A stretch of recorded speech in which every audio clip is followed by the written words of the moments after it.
I have a question regarding shortening the salah.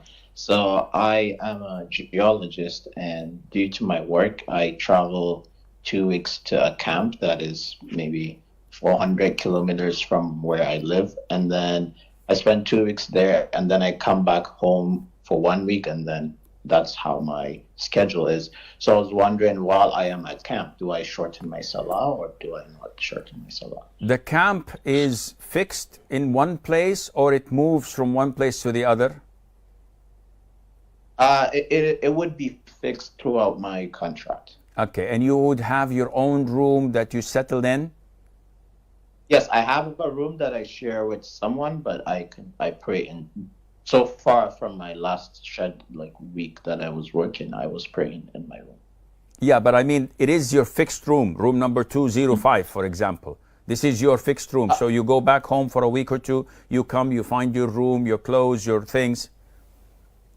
No, when I come back, depending if someone that I switched my rotation with is in the room, I might be in a different room with different roommates Okay, or alone. I will answer you, inshallah. The rule of thumb is that whenever a person leaves his hometown's border or city limits on a journey, and 400 kilometers is a distance of a journey, then this person is labeled and classified as a traveler. Anyone who calls home, "Hi, where's daddy?" "Oh, daddy's traveling." "Where at?" "Well, he went to this camp, this city, this village, this town, whatever." So you are classified as traveling. You pack your bags and you say the dua of traveling and you bid your family farewell.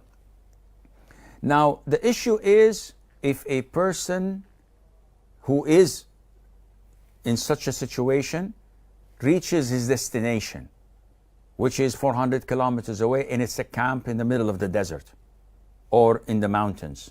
In Canada, I don't think you have deserts. So what is the situation? This guy is still a traveler. He hasn't settled down. He hasn't put his P.O. box to be there. And he is commuting until the project or the assignment is over. So he is still labeled as a traveler, and he may shorten his prayers and he may combine if there is a necessity for that.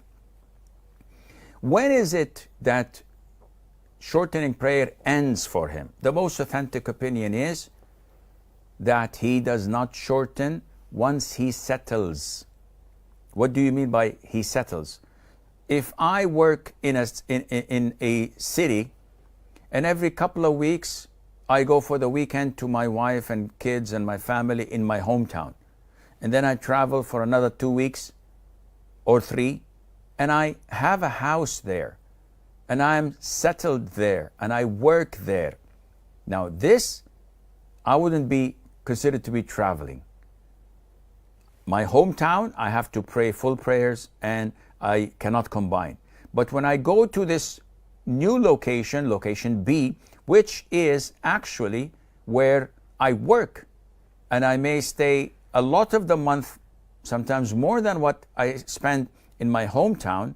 In this case, I'm also had settled in that B location, in the second location, which means that I can only shorten when I travel between these two cities or two locations. Once I reach my workplace, then I have to pray normal. Why? Because now I'm settled.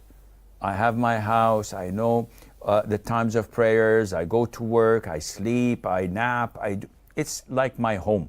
I'm settled. Unlike someone who goes to a camp, and the camp is in the desert, and he doesn't have a fixed place, and he moves from one room to the other depending on the need. And he knows that this is a project that will soon end, and then he will be relocated somewhere else. That would be a traveler, and Allah Azza wa Jal knows best.